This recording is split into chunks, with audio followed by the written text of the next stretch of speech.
প্রিয় শিক্ষার্থী, তোমাদের আমি আজকে একটি একেবারে নতুন বিষয়ের উপরে ক্লাস নিচ্ছি, সেটি হচ্ছে রাইটিং আইটেম। তোমরা জানো যে এর আগে যত ক্লাস হয়েছে প্রত্যেকটা ক্লাসেই আমি হয় গ্রামার পড়িয়েছি অথবা লিটারেচার পড়িয়েছি, পোয়েম পড়িয়েছি, কবিতার থিম পড়িয়েছি। আজকে আমি রাইটিংয়ের প্যারাগ্রাফ রাইটিং পার্টটা নিয়ে একটু কথা বলবো, এবং এটি কোনো বিশেষ ব্যাচের জন্য নয়, এটি একাদশ এবং দ্বাদশ সব ব্যাচের ছাত্রছাত্রীদের জন্যই সমানভাবে প্রযোজ্য হবে। ঠিক আছে? তোমরা সেই একেবারে প্রাথমিক বিদ্যালয় থেকেই তোমরা প্যারাগ্রাফ লিখছো পরীক্ষার জন্য। প্যারাগ্রাফ খুব একটা অর্গানাইজড রাইটিং, এবং প্যারাগ্রাফ আমরা লিখি কেন? যাতে আমরা এ সিরিজ অফ সেন্টেন্স খুব সুশৃঙ্খলভাবে ধারাবাহিকতা মেনটেন করে আমরা লিখতে পারি। আমরা আসলে লেখাটাকে শেখার জন্যই এই পরীক্ষার সিলেবাসের মধ্যে এই প্যারাগ্রাফ রাইটিংটাকে যুক্ত করা হয়েছে। ঠিক আছে? তাহলে প্যারাগ্রাফ কিন্তু কখনোই একটি বা দুটি সেন্টেন্সে হয় না। এখানে তোমার একাধিক মোর দ্যান 3 সেন্টেন্সেস থাকতে হবে। ওকে, তোমার এ গ্রুপ অফ সেন্টেন্সেস থাকবে, এবং মনে রাখতে হবে যে প্যারাগ্রাফ অবশ্যই একটি বিষয়ের উপরে তোমার ফোকাসড হবে। একটা প্যারাগ্রাফের মধ্যে তুমি 2-3টা বিষয়কে নিয়ে আসতে পারো না। তোমার একটা প্যারাগ্রাফ একটা বিষয়ের উপরেই হবে, শুরু থেকে শেষ পর্যন্ত একটা বিষয় নিয়েই কাজ করবে। তো ধরো একটা প্যারাগ্রাফের মধ্যে তুমি একটা বিষয় নিয়ে কথা বলতেছো, ধরো নিউজ পেপার, পত্রিকা পাঠের উপকারিতা নিয়ে তুমি কথা বলতেছো। হঠাৎ করে যদি এই পত্রিকা পাঠের আলোচনার বাইরে অন্য একটা বিষয় ঢুকে যায়, সেক্ষেত্রে সেই সেন্টেন্সটিকে বলা হয় ডেস্ট্রয়ার।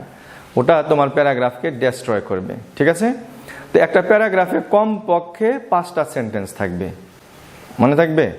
তো এখন কথা হচ্ছে যে প্যারাগ্রাফের কি কি পার্ট থাকে, আমরা যদি ওই পার্টগুলো একটু বোর্ডে লিখি এবং তারপরে ওই পার্টগুলো নিয়ে একটু আলোচনা করব, এবং পরবর্তী ক্লাসগুলোতে আমি ডিটেইলে প্যারাগ্রাফের বিভিন্ন টেকনিক নিয়ে কথা বলবো। ঠিক আছে?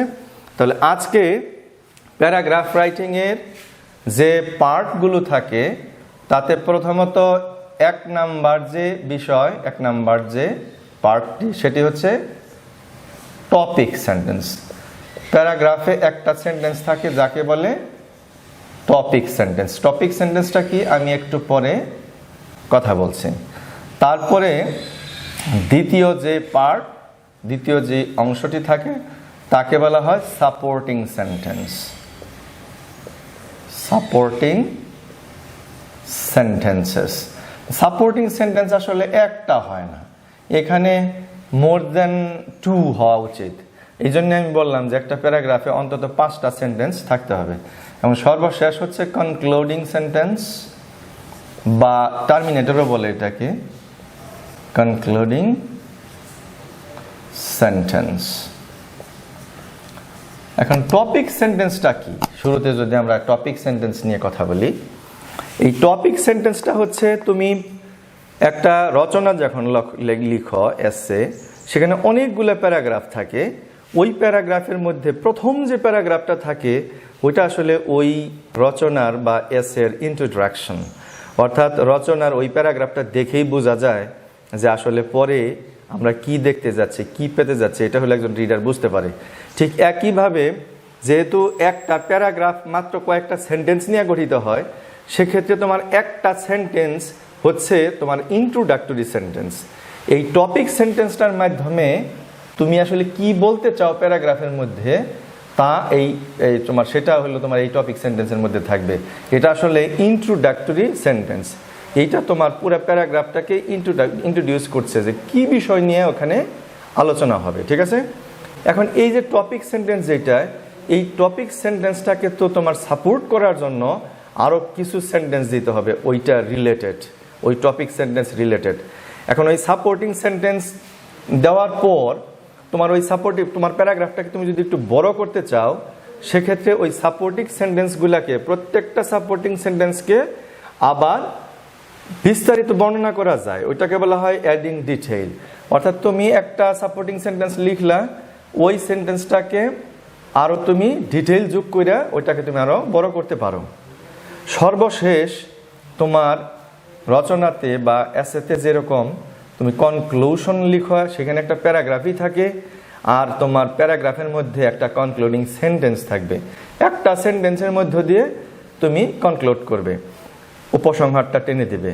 এখন এক এক ধরনের প্যারাগ্রাফের মধ্যে তোমার এক এক ধরনের স্টাইলে সেন্টেন্স প্যারাগ্রাফকে তোমার শেষ করা যায়, কনক্লুশন দেওয়া যায়। সেটা নিয়ে আমরা পরবর্তীতে আলোচনা করব। এখন এই প্যারাগ্রাফ রাইটিং শেখানোর উদ্দেশ্যটা হচ্ছে তোমাদের পরীক্ষায় নতুন যে সংক্ষিপ্ত সিলেবাস, সেখানে 2 ধরনের প্যারাগ্রাফই যুক্ত করা হয়েছে, এসেটাকে বাদ দেওয়া হয়েছে কম্পোজিশন পার্ট থেকে, ঠিক আছে? এখন তুমি যখন একটা প্যারাগ্রাফের একটা টপিক পেয়ে যাবে, সেই টপিকে তোমার প্রথমে কিছু চিন্তা ভাবনা করতে হয়, এটাকে বলা হয় ব্রেইন স্টর্মিং।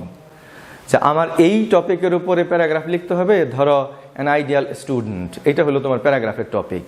তুমি টপিকটা পেয়ে গেছো, এখন টপিক পাওয়ার পর তোমার কিছু সময় চিন্তা করতে হবে, এটাকে বলে ব্রেইন স্টর্মিং। তুমি কি কি লিখতে চাও একটু ভেবে চিন্তে নিতে হবে, নেওয়ার পর একটা রাফের মতো করে নিতে হয়। কিছু পয়েন্ট তুমি লিখে নিবে যে তুমি তোমার প্যারাগ্রাফের মধ্যে কি কি পয়েন্ট যুক্ত করতে চাও, এটাকে বলা হয় জটিং ডাউন পয়েন্টস। অর্থাৎ তুমি কিছু পয়েন্ট জট ডাউন করলা, পয়েন্ট টুকে নিলা। পয়েন্ট টুকে নেওয়ার পর তারপরে তুমি একটা চিন্তা করবা যে তোমার প্যারাগ্রাফের টপিক সেন্টেন্স বা ইন্ট্রোডাক্টরি সেন্টেন্সটা কি হবে। ইন্ট্রোডাক্টরি সেন্টেন্স দেওয়ার পর তারপরে তুমি সাপোর্টিং সেন্টেন্স দিবে একটা, এবং ওই সাপোর্টিং সেন্টেন্সকে তুমি যদি আর একটু বিস্তারিত লিখতে চাও তাহলে ওইটার সাথে কিছু অ্যাড করতে হবে, ডিটেইল বিস্তারিত অ্যাড করতে হবে। এভাবে তোমার 5টা বা 10টা সেন্টেন্স, সাপোর্টিং সেন্টেন্স এবং ডিটেইল সেন্টেন্স মিলে শেষ হওয়ার পর তুমি একটা কনক্লুশন দিবে, এবং সেই কনক্লুশনটা হবে তোমার কনক্লুডিং সেন্টেন্স বা টার্মিনেটর, ওকে? এবং এই সবগুলো সেন্টেন্স হইতে হবে একটা টপিকের উপরে রিলেটেড। তো আমি যদি ধরে নেই যে অ্যান আইডিয়াল স্টুডেন্ট, এটা হলো আমাদের প্যারাগ্রাফের টপিক, সেক্ষেত্রে একজন আদর্শ ছাত্র বা একজন আইডিয়াল স্টুডেন্টের কি কি গুণাবলী থাকবে, সে কি কি করবে, এর মধ্যে আমাদের থাকতে হবে। এর বাইরে অন্য কোনো বিষয় নিয়ে আসার কোনো সুযোগ নেই। যদি আমরা অন্য কোনো বিষয় নিয়ে আসি তাহলে সেটি আর একটা আদর্শ প্যারাগ্রাফ বা একটা সুন্দর প্যারাগ্রাফ, একটা ওয়েল স্ট্রাকচার্ড প্যারাগ্রাফ কখনোই হবে না, ঠিক আছে? তাহলে আমরা একটা টপিক সেন্টেন্স লিখি, অ্যান আইডিয়াল স্টুডেন্ট, এই প্যারাগ্রাফের টপিক সেন্টেন্সটা কি হইতে পারে একটু দেখি। আমাদের প্যারাগ্রাফের শিরোনাম হচ্ছে an ideal student, an ideal student, এইটা হচ্ছে আমাদের প্যারাগ্রাফের টপিক। তো আমি যদি লিখতে চাই কিছু গুণাবলী যে একজন আদর্শ ছাত্র এই এই করবে, সেক্ষেত্রে আমি একটা সেন্টেন্স যদি এরকম লিখি যে an ideal student should have some qualities. আমি খুব সহজ করে লিখলাম, এটা নানানভাবে তোমার লেখা যায়। দেখো, এটা একটা তোমার ইন্ট্রোডাক্টরি সেন্টেন্স হইল কিনা। An ideal student should have some qualities, একজন আদর্শ ছাত্রের কিছু গুণাবলী থাকতে হবে বা থাকা দরকার, এইটা হইলো কথা। তাহলে কিন্তু এই সেন্টেন্সটাকে আমরা ডেভেলপ করতে পারবো নিচের দিকে, যে আমি পরবর্তীতে ধারাবাহিকভাবে লিখতে পারবো একটার পর একটা কোয়ালিটিগুলো, একজন আদর্শ ছাত্রের কি কি কোয়ালিটি। ধরো একজন আদর্শ ছাত্র, সে নিয়মিত স্কুল কলেজে যাবে, নিয়মিত পড়াশোনা করবে, সময় মেনটেন করবে, এরকম অনেকগুলো আমি কোয়ালিটি দেওয়ার পর শেষ পর্যন্ত আমি একটা কনক্লুশন দিব। তো আমি ধরো কনক্লুশন নানানভাবে দেওয়া যায়, তখন আমি হয়তো বলবো যে আমি পুরা যে সমস্ত গুণাবলীর কথা বলছি এই গুণাবলীগুলো আমি সামারি টানতে পারবো, অথবা এক সেন্টেন্সে লিখতে পারবো যে টু কনক্লুড। ধরো আমি এই স্টাইলে লিখলাম, to conclude we can say that these are the